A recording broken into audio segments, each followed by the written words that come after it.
ओम शांति। ओम शांति। ओम शांति।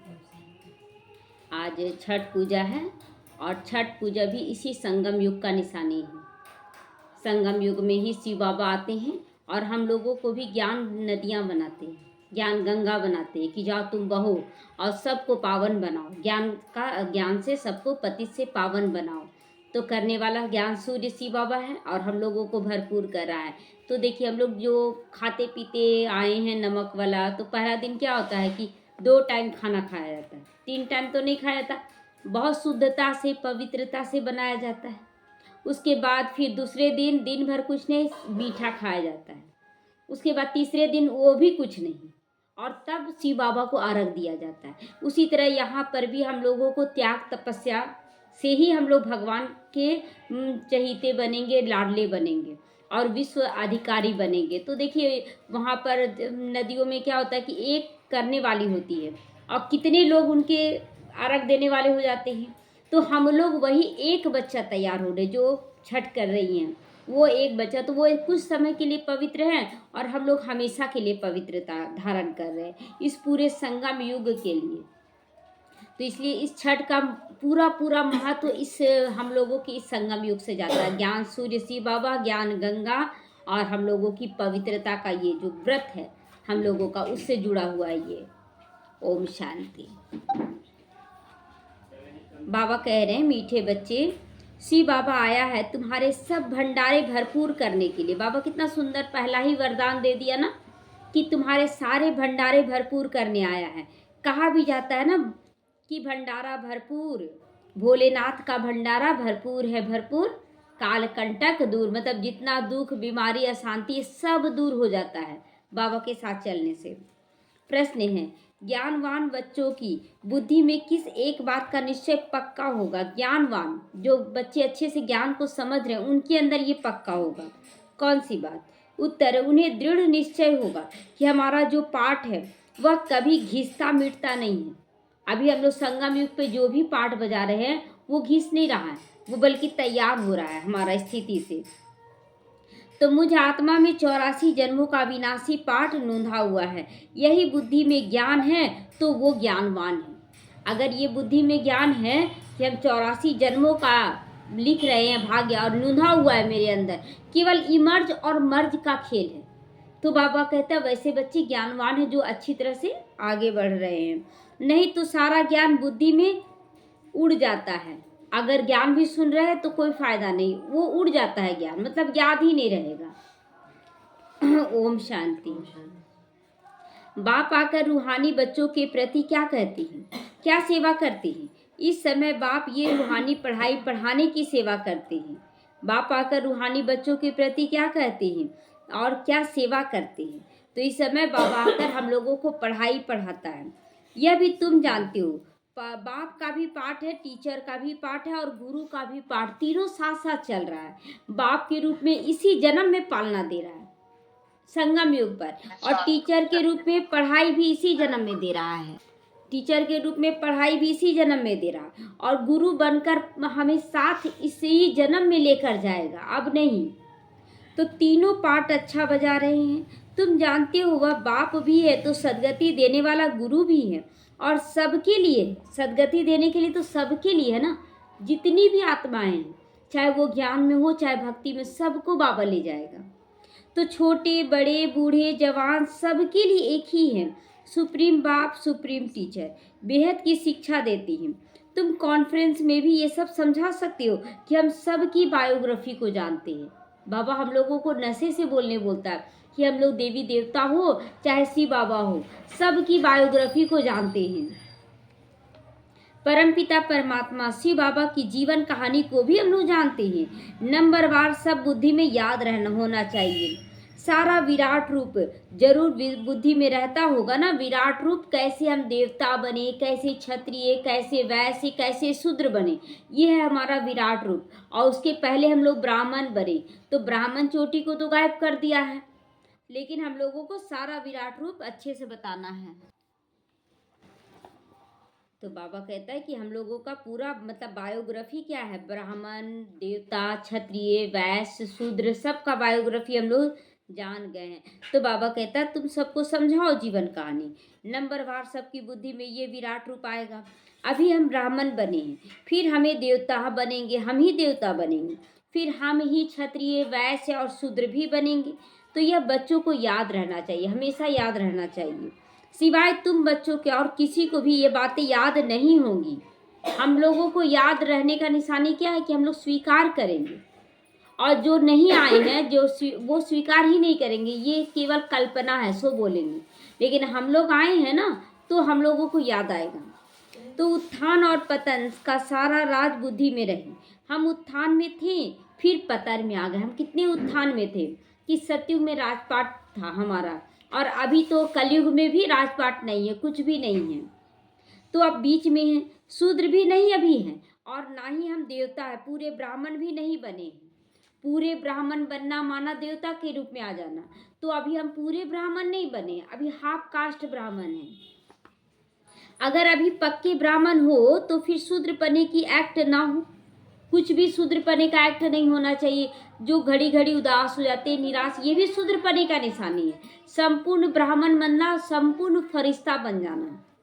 तो ब्राह्मणों में भी शूद्रपना आ ही जाता है, बीच बीच में शूद्रपना आ जाता है, विकारों का अंश दिखने लगता है, कमी कमजोरियों का अंश दिख जाता है। तो यह भी तुम जानते हो कब से पाप शुरू किए हैं, ये हम बच्चों को भी आता है। और अभी भी ब्राह्मण बनने के बाद कुछ भी आता है विकार, तो अपने अंदर महसूस होता है ना कि हम लोग यहाँ गलत कर रहे हैं। लेकिन इतना विवश हैं पिछले 63 जन्मों की आदतों से कि हम लोग कर लेते हैं, उसके बाद पछताते हैं कि यहाँ गलत कर लिए, यहाँ गलत हो गया। तो जब से काम चिता पे चढ़े हो, तुम्हारी बुद्धि में सारा चक्र है कि द्वापर से हम कैसे गिरती आए। ऊपर में है परमपिता परमात्मा बाप, फिर तुम हो आत्माएं। बाबा कहता है कि पहले तो परमपिता परमात्मा पिता है, और उसके बाद हम सब अभी ब्राह्मण आत्माएं पाठ बजा रहे आत्मा बनकर। तो यह बातें तुम बच्चों की बुद्धि में याद रहनी चाहिए कि मैं कौन, मेरा कौन, ये याद रहना चाहिए। जब भी कुछ पाठ अदा करने जा रहे हैं, किसी से बात करने जा रहे हैं, तो पहले ही मर्ज कर ले कि मैं आत्मा हूँ और अभी परमात्मा की संतान बनकर बात करने जा रही हूँ। तो उससे क्या होगा कि विकारी ख्यालात नहीं आएगा, विकारी बोल नहीं आएगा। तो अभी हम ब्राह्मण हैं, फिर देवता बन रहे हैं, फिर हम ही वैश्य शूद्र डिनास्टी में आएंगे। अब आकर के हमको शूद्र से ब्राह्मण बनाते हैं, फिर हम ब्राह्मण से देवता बन जाएंगे। ब्राह्मण बन कर्मातीत अवस्था को प्राप्त कर फिर वापस घर भी जाएंगे। बाबा सब कुछ क्लियर कर रहा है। तो तुम बाप को भी जानते हो, बाजोली व 84 जन्मों को भी तुम जानते हो कि कैसे हम ऊपर चढ़ें और कैसे हम नीचे आए। यही बाजोली का खेल है कि ऊपर चढ़ना फिर नीचे गिरना है। तो बाजोली में तुमको बहुत ईजी कर समझाते हैं, तुमको बहुत हल्का बना देते हैं, ताकि अपने को बिंदी समझकर झट भागेंगे। बिंदी समझकर मतलब मैं आत्मा हूँ। तो जब आत्मा हूँ, ये खेल चल रहा है, तो हम लोगों को इस खेल में फिर फंसना नहीं है। चाहे अच्छा हो रहा बुरा हो रहा, चलो बाबा तो बोला जो हुआ अच्छा हुआ, जो हो रहा अच्छा हो रहा है। तो स्टूडेंट क्लास में बैठे रहते हैं तो बुद्धि में स्टडी ही याद रहती है। तुमको भी ये पढ़ाई याद रहनी चाहिए। अभी हम संगम युग पर हैं, फिर ऐसे चक्र लगाएंगे, हमेशा ये सब बुद्धि में रहना चाहिए कि हम कैसे पाठ बजा रहे हैं। यह चक्र सदैव बुद्धि में फिरता रहना चाहिए। यह चक्र आदि का नॉलेज तुम ब्राह्मणों के पास है, ना कि शूद्रों के पास। शूद्र जब थे तो नॉलेज था, जब हम बाबा के नहीं बने थे तो ये नॉलेज था नहीं था। तो ब्राह्मण बनने के बाद ही ये नॉलेज आया। तो देवताओं के पास ये नॉलेज रहेगा, देवी देवताओं के पास भी ये नॉलेज नहीं रहेगा। ये नॉलेज केवल हम बच्चों के पास है, ब्राह्मणों के पास है। अभी तुम समझते हो कि भक्ति में मार्ग में जो भी चित्र बने सब डिफेक्टेड है। डिफेक्टेड है क्यों? क्योंकि देखिए, जब जैसे विष्णु का चित्र दिखाते हैं तो विष्णु के चित्र में लक्ष्मी जी पांव दबा रही हैं, तो ये डिफेक्ट है। क्योंकि लक्ष्मी जी भी वहां तो पहले लक्ष्मी तब नारायण, यानी कि सबसे ऊंचा पाठ दिया गया है, और यहाँ पर पांव दबाते दिखाया गया है। और विष्णु चतुर्भुज यानी 4 हाथों वाला दिखाया है। तो वास्तव में विष्णु यानी कि लक्ष्मी नारायण दोनों का कंबाइंड रूप है। और जो हाथ पैर दबा रही है वो प्रकृति हमारी दासी बनकर सेवा कर रही है, ये रूप है। लेकिन उसमें तो पता नहीं चल रहा है। तो इसीलिए बाबा कहता है भक्ति मार्ग का सारा चित्र डिफेक्टेड है। तुम्हारे पास एक्यूरेट है, क्योंकि तुम एक्यूरेट बनते हो। हम एक्यूरेट बन रहे तो हमारे चित्र भी फिर एक्यूरेट बन रहे हैं। अभी तुमको ज्ञान मिला है, तब समझती हो भक्ति किसको कहा जाता है। भक्ति किसको कहा जाता है? अंधश्रद्धा को, जो बिना जाने सुने हम लोग करते चले जा रहे हैं। और ज्ञान किसको कहा जाता है, ये तो हम बच्चे जान रहे हैं। ज्ञान देने वाला बाप ज्ञान का सागर अभी मिला है। स्कूल में पढ़ते हो तो एम ऑब्जेक्ट का मालूम रहता है कि नहीं, लक्ष्य हमारा मालूम है रहता है कि हमें क्या बनना है। तो भक्ति मार्ग में तो कोई एम ऑब्जेक्ट होता है, कोई लक्ष्य होता है हमारा, कोई लक्ष्य नहीं होता है। तो यह थोड़ा ही तुमको मालूम था कि हम इतने ऊंचे देवी देवता थे और नीचे गिरकर शूद्र बन गए, कभी नहीं मालूम था। और ही पूछते थे बाबा से, भगवान से पूछते थे कि क्या भगवान आप तो देवी देवता बना दिए अलग और हम लोगों को इतना नीचे गिरा दिए। तो अब जब ब्राह्मण बने हो तो पता पड़ा है ब्रह्मा कुमार कुमारी जरूर आगे भी बने थे, हर कल्प बनते हैं। प्रजापिता ब्रह्मा का नाम तो बाला है ना, प्रजापिता तो मनुष्य ही बनता है।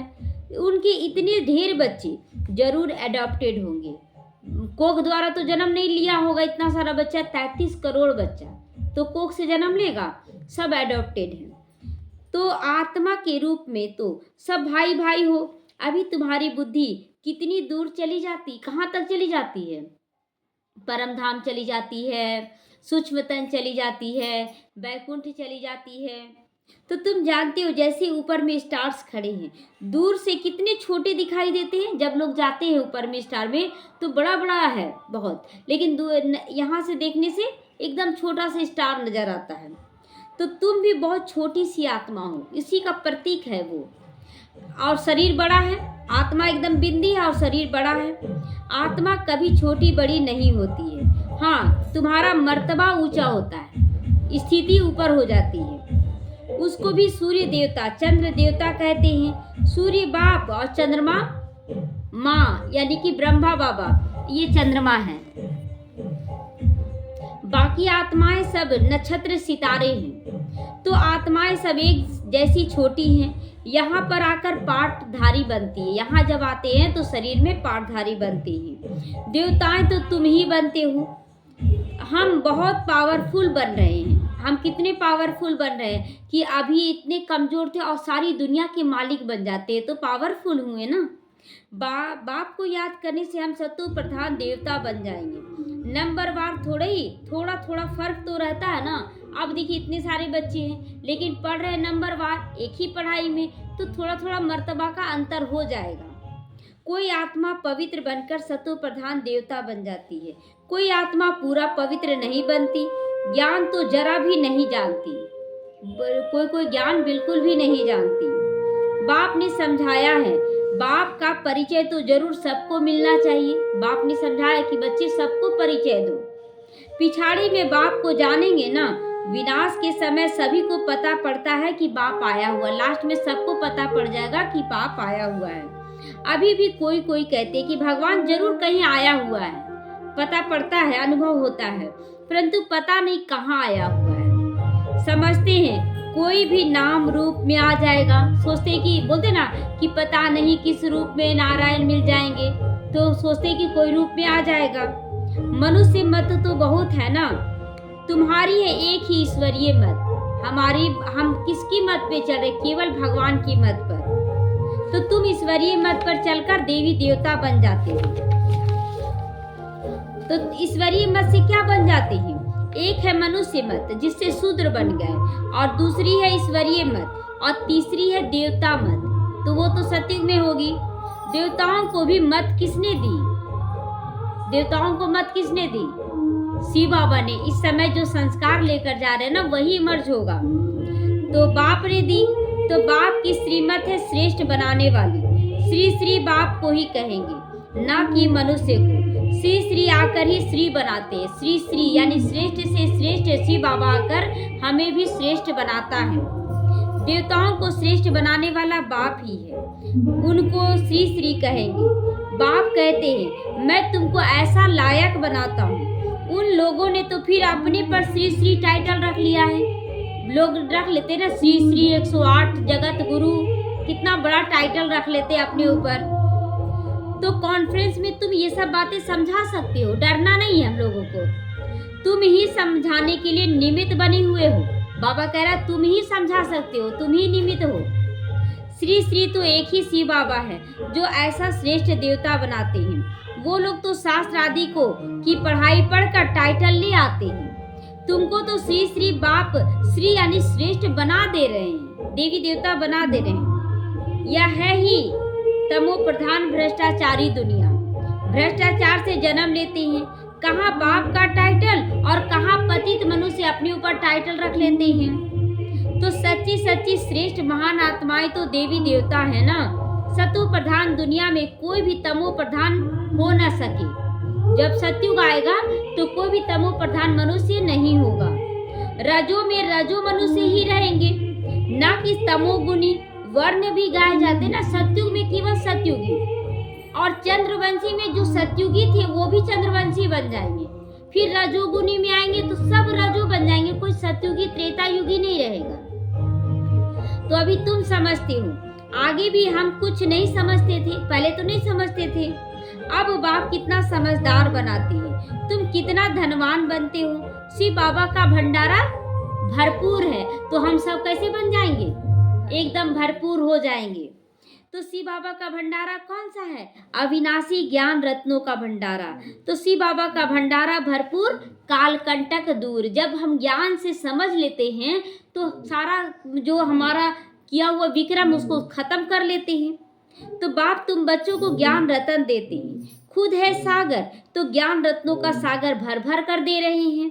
बच्चों की बुद्धि में बेहद में जानी चाहिए। अब बच्चों की बुद्धि हद में नहीं लटकी होनी चाहिए, मेरा पति, मेरा बच्चा, मेरा परिवार, मेरा घर, मेरा संपत्ति नहीं। अब विश्व का मालिक बनना है।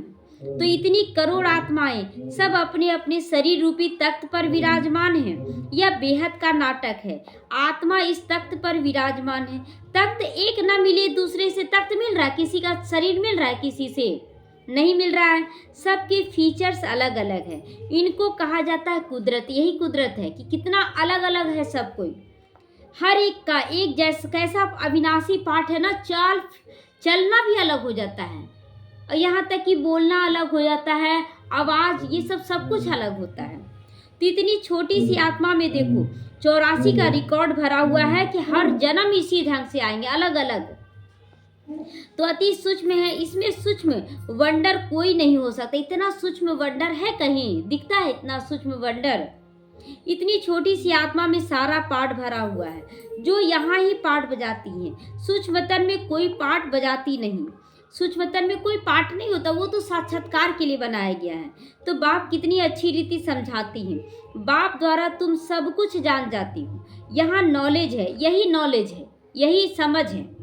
ऐसे नहीं कि सबके अंदर को जानने वाला बाबा नहीं, युग के हिसाब से वो ज्ञान दे रहा है। युग के सत्यु का ज्ञान दिया, द्वापर, त्रेता, कलयुग, सबका ज्ञान दे रहा है वो। यह नॉलेज जानती है, जो नॉलेज तुम्हारे में भी इमर्ज हो रही है। मतलब ज्ञान है हमारे अंदर भी, लेकिन वो मर्ज हो गया, उसको जगा रहा है बाबा। जिस नॉलेज से तुम इतना ऊंचा पद पाती हो, यह भी समझ रहती है ना, बाबा बीज रूप है, तो उसमें झाड़ के आदि मध्य अंत का नॉलेज है। हमारे अंदर भी नॉलेज है ना कि कैसे हम जन्म लिए, किसके यहाँ जन्म लिए, फिर कैसे हम बड़े हुए, ये सब नॉलेज है। तो मनुष्यों ने तो लाखों वर्ष आयु दे दी है, तो ज्ञान आ ना सके। अभी तुमको संगम पर ये सारा ज्ञान मिल रहा है। बाप आकर तुम सारे चक्र को जान जाते हो। जब बाप मिलता है तो हम सारे चक्र को जान जाते हैं। इनके पहले तुम कुछ भी नहीं जानते थे, इनके पहले हम कुछ भी नहीं जानते थे। अभी तुम संगम पर हो। यह है तुम्हारा अंत का भी अंत जन्म, अंत का भी अंत जन्म। जैसे शूद्रपने का अंतिम जन्म था, उसका भी अंतिम जन्म चल रहा, ब्राह्मण बन गए। पुरुषार्थ करते करते तुम ब्राह्मण पूरा बन जाओगे। पुरुषार्थ करते करते बन रहे हैं ना, अभी नहीं बने हो। अभी तो अच्छे अच्छे बच्चे भी ब्राह्मण से शूद्र बन जाते हैं, तो अभी क्या गारंटी है, अभी तो बहुत अच्छे अच्छे बच्चे भी शूद्र बन जाते हैं। इसको कहा जाता है माया से हार खाना। बाबा की गोद से हार कर रावण की गोद में चले जाते हैं। कहाँ बाप की श्रेष्ठ बनने की गोद और कहाँ भ्रष्ट बनने की गोद। कहाँ जाना है, श्रेष्ठ बनने की गोद में रहना है कि भ्रष्ट बनने की गोद में, बाबा की गोद में रहना है। तो सेकंड में जीवन मुक्ति है, सेकंड में पूरी दुर्दशा हो जाती है, सेकंड में जीवन मुक्ति, और सेकंड में ही नीचे गिर जाते हैं। तो ब्राह्मण बच्चे अच्छी रीति जानते हैं कि कैसे दुर्दशा हो जाती है। आज बाप के बनते, कल फिर माया के पंजे में आकर रावण के बन जाते हैं। फिर तुम बचाने की कोशिश भी करते हो, बताते हैं ना सबको कि मत जाओ, विकार में मत जाओ, तो कोई कोई बच भी जाते समझाने से। तुम देखते हो डूबते हैं तो बचाने की कोशिश करते रहो, छोड़ना नहीं है। कितना खिटखिट भी होता है इसके लिए। आप कौन होते हैं हमको समझाने वाले, बोलते हैं ना। तो बाप बैठ बच्चों को समझाते हैं। यहाँ स्कूल है, यहाँ पर पढ़ते हो तुमको मालूम है कैसे हम चक्र लगाते हैं। तुम बच्चों को श्रीमत मिलती है, ऐसे करो ऐसे करो, रोज बाबा श्रीमत देता है। भगवानों बात तो जरूर है, उनकी श्रीमत हुई ना। मैं तुम बच्चों को अब शूद्र से देवता बनाने आया हूँ। अभी कलयुग में है शूद्र संप्रदाय। तुम जानते हो कि कलयुग पूरा हो रहा है, तुम संगम पर अभी बैठे हो। यह बाप द्वारा तुमको नॉलेज मिली है। शास्त्र भी जो भी बनाए हुए वो सब मनुष्य की मत है। शास्त्रों में देखिए बहुत कुछ लिखा हुआ भी, लेकिन उसको भी लोग फॉलो नहीं कर रहे। ऐसे तो बनाया हुआ मनुष्य का, तो ईश्वर तो शास्त्र बनाते नहीं। एक गीता के ऊपर ही कितने नाम रख दिए। गांधी जी कुछ लिख दिए तो गांधी गीता हो गया, टैगोर कुछ लिख दिए, टैगोर गीता दी है। ढेर नाम है। गीता को मनुष्य इतना क्यों पढ़ते हैं? समझते तो कुछ भी नहीं, लेकिन देखिए गीता सभी लोग पढ़ते रहते हैं। अध्याय वही उठाकर अर्थ अपना अपना निकाल देते हैं। देखते हैं कितना विस्तार से लोग समझाते, प्रवचन करते हैं तो अपना अपना करते रहते हैं अर्थ उठाकर। वह तो मनुष्यों के बनाए हुए हो गए। तुम कह सकते हो कि मनुष्य की बनाई हुई गीता पढ़ने से आज देखो कलयुग आ गया। सबको बताना है, गीता ही पहला नंबर का शास्त्र है। वह है देवी देवता धर्म का शास्त्र। यह तुम्हारा ब्राह्मण कुल है, यह भी ब्राह्मण कुल है। बाबा कहता तुम्हारा ये ब्राह्मण कुल है। कितने धर्म, जिसने जो धर्म रचा उसका नाम चला आता है। जैनी लोग महावीर कहते हैं। तुम बच्चे सब महावीर महावीरनियां हो।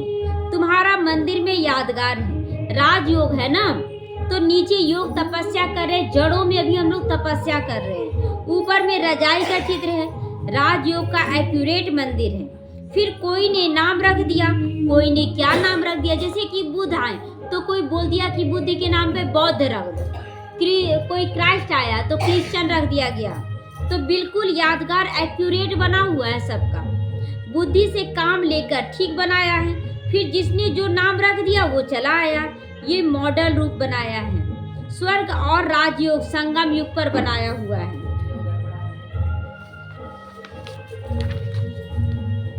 तुम आदि मध्य अंत को जानते हो।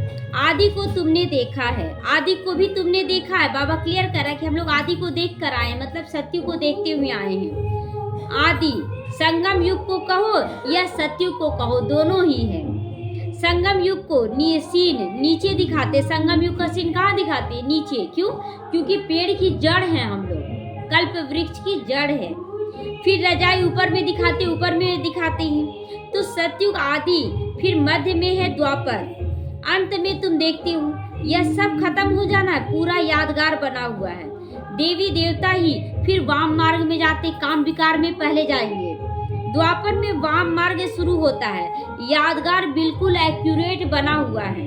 यादगार में बहुत मंदिर बनाए हैं, यहाँ ही सब निशानियां हैं, धरती पर ही सब निशानी है। सूक्ष्म वतन में, परम धाम में निशानी नहीं। मंदिर भी यहाँ ही बनते हैं। देवी देवता भारतवासी में राज्य करके गए, भारत में ही राज्य करके गए हैं। फिर बाद में कितने मंदिर बनाते हैं। सिख लोग भी बहुत होंगे तो अपना मंदिर बना देंगे, मंदिर बना रहे हैं ना, आज बहुत सिख लोग हो गए हैं। मिलिट्री वाले भी अपना मंदिर बना देते हैं। भारतवासी अपने कृष्ण का, लक्ष्मी नारायण का मंदिर बनाएंगे, हनुमान का, गणेश का बनाएंगे। ये सारा सृष्टि का चक्र कैसे फिरता है, कैसे स्थापना, विनाश और पालना होती है, ये सब कुछ तुम जानते हो। इसको कहा जाता है अंधियारी रात, एकदम अंधेरी रात है। ब्रह्मा का दिन और ब्रह्मा की रात गाई जाती है, क्योंकि ब्रह्मा ही चक्र में आती है। अभी तुम ब्राह्मण हो, फिर देवता बन जाओगे। मुख्य है ब्रह्मा, ब्रह्मा से ही हमारा दिन का शुरुआत, ब्रह्मा से ही हमारे रात की शुरुआत होती है।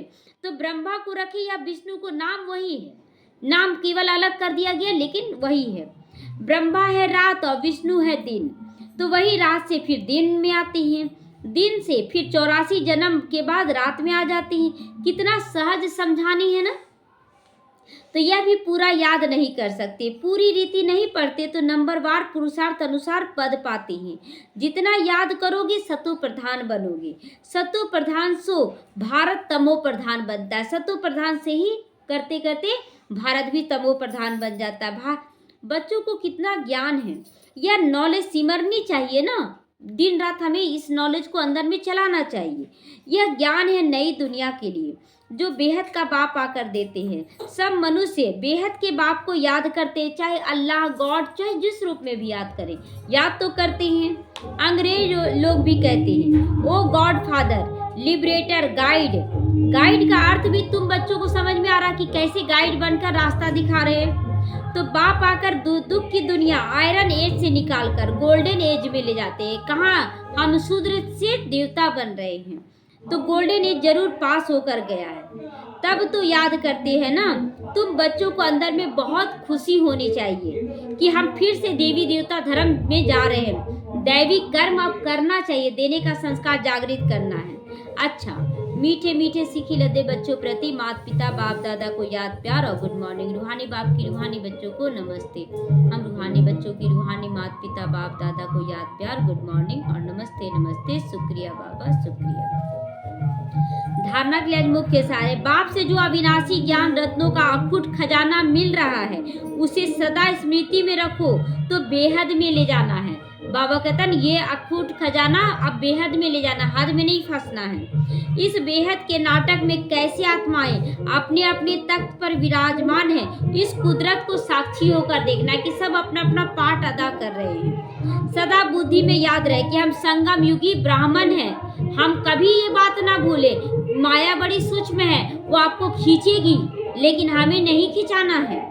तो हमें बाप की श्रेष्ठ गोद मिली है, हम रावण की गोद में जा नहीं सकते हैं किसी भी कीमत पे। तो हमारा कर्तव्य है डूबने वालों को बचाना, जो डूब रहे हैं उनको भी बचाना, ना कि हम खुद डूब जाए। तो इसलिए एक्यूरेट हम लोगों को सब कुछ करना है। वरदान है व्यर्थ संकल्प रूपी पिलर्स को आधार बनाने के बजाय सभी संबंध के अनुभव को बढ़ाने वाले सच्चे स्नेही बनो। सारा संबंध किससे अनुभव करना है? शिव बाबा से। तो माया कमजोर संकल्प को मजबूत बनाने के लिए बहुत रॉयल पिलर्स लगा देती है, बहुत रॉयल पिलर्स लगाती है कि देखो तुम लोग ब्राह्मण बने हो तो कितना झेल रहे हो, और देखो जो शूद्र बन रहे हैं वो और उठ रहे हैं। तो मजबूत पिलर है ना। तो बार बार यही संकल्प देती है, ऐसा तो होता ही है, बड़े बड़े भी ऐसा करते हैं। ये भी होता है कि देखो 50 साल से चलने वाले भी ऐसा कर रहे, तुम कर रहे हो तो क्या बड़ी बात है। तो अभी संपूर्ण तो बने नहीं है, हम लोग कर रहे हैं तो क्या हुआ, गलती हो जा रहा है। तो जरूर कोई ना कोई कमजोरी तो रहेगी ना। यह व्यर्थ संकल्प रूपी पिलर्स कमजोरी को और मजबूत कर देती है। इसलिए ये सब नहीं सोचना है कौन क्या कर रहा, हमें करना है। तो अब ऐसे पिलर्स का आधार लेने के बजाय सभी संबंधों के अनुभव को बाप से बढ़ाओ, दुनिया वालों से नहीं बढ़ाना, दुनिया से खत्म करना है। तो साकार रूप में साथ का अनुभव करते सच्चे स्नेही बनो, सच्चे स्नेही बनना है बाप से। स्लोगन है संतुष्टता सबसे बड़ा गुण है। संतुष्टता सबसे बड़ा गुण है। जो सदा संतुष्ट रहते हैं वही प्रभु प्रिय, लोक प्रिय और स्वयं प्रिय बनते हैं। जो संतुष्ट रहते हैं वो अपने आप से भी संतुष्ट रहेंगे, दुनिया वालों से भी संतुष्ट, जो मिल रहा उससे संतुष्ट। तो बाबा कहता है कि जो संतुष्ट रहते हैं वही प्रभु प्रिय भी बनते हैं और वही लोक प्रिय भी और स्वयं प्रिय भी बनते हैं, हल्के रहते हैं। ओम शांति।